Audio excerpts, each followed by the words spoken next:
Hi everybody, welcome to Starting Crypto. And today we're going to be talking about what is Bitcoin. Bitcoin is the first decentralized digital currency. Now let's break that down, starting with the first word, first. Well, Bitcoin was the first. Bitcoin was created by a person or persons who called themselves Satoshi Nakamoto. Now, no one knows who they are. They've stayed anonymous, but that was their code name. What they did was they first released a paper, the Bitcoin paper, which you can look up online, and they released this in 2008. So that's just a short cover of first. Now you know who started it, and you can do research on Satoshi Nakamoto if you'd like and what the paper stated.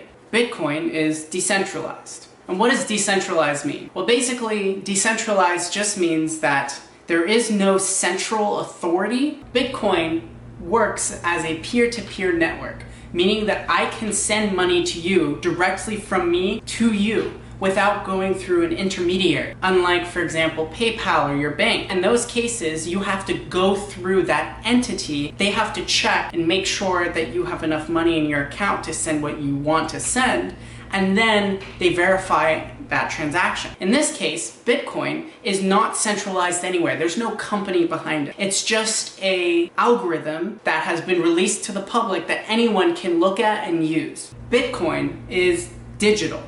Now, what does this mean? Well, basically that means there is no physical version of Bitcoin. I can't go to the Bitcoin bank and take out physical Bitcoin dollars, whatever, Bitcoin from a bank, and then use that in a physical form. You can think of it as purely internet money. It does not exist in the physical world. It only exists in the digital world as ones and zeros. Bitcoin is a currency. Now you might be thinking to yourself, how can ones and zeros be worth money? How can that have some sort of value? Can't you just copy those ones and zeros and paste them a bunch of times and suddenly have a bunch of Bitcoin? Well, actually, the answer to that is no, you can't do that. That's because of the way Bitcoin is set up. The network prevents that from happening. The algorithm, the people who created Bitcoin thought of this problem and figured out a way to prevent that from happening. So you cannot copy someone else's Bitcoin. You cannot double spend a Bitcoin. There are preventative measures to prevent people from doing something like that. Next, you might be thinking to yourself, how do I use Bitcoin? Especially if Bitcoin is worth $2,000 per Bitcoin, which it is right now. How can I use that as a real currency? How could I buy anything? Because that's such a high value, right? Well, it's pretty simple actually. Just like a $1 bill, $1 can be split 100 times as pennies. So 100 pennies equals $1. And just like dollars, Bitcoin can be split into smaller pieces as well. It can be split into a lot smaller pieces than dollars actually.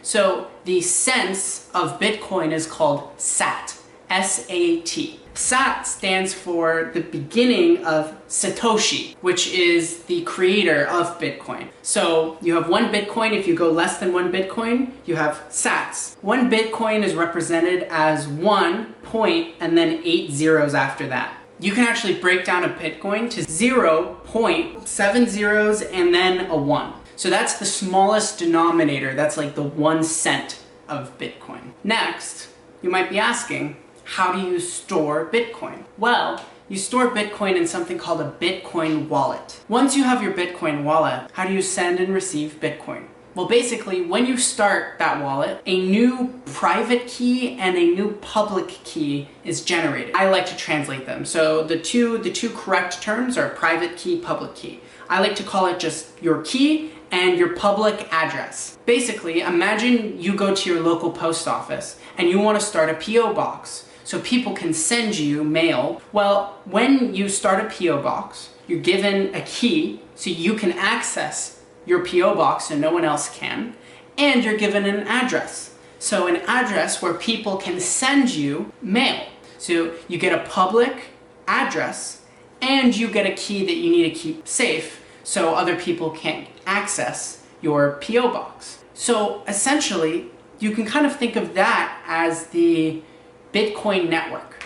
As in, anytime you want to send somebody money, you basically send money to their public address. It's like they have their own P.O. box, and you send money and it goes into their P.O. box. You can never actually take out the physical money. You can't store it anywhere. It's always in the system. It's always in the post office. But all you can do is send it from person to person. So it never comes out. If I lose my key to my P.O. box or my Bitcoin wallet, then nobody has access to it. I can't access it, somebody else can't access it. Basically, those Bitcoins disappear. They still are in that box, just no one can access it.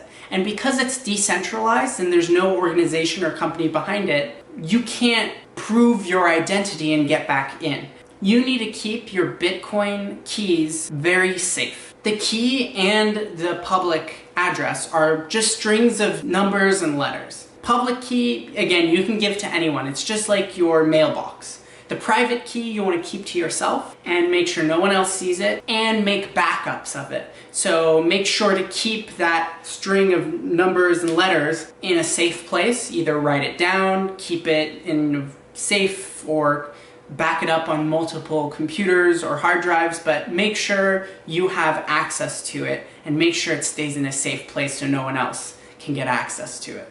So again, what is Bitcoin? Bitcoin is the first decentralized digital currency, and I hope my explanation has given you at least some inkling of what Bitcoin is. Please leave comments below, please like and share this video if you liked it, and leave me any feedback so I can make better videos in the future. I'll see you in the next video.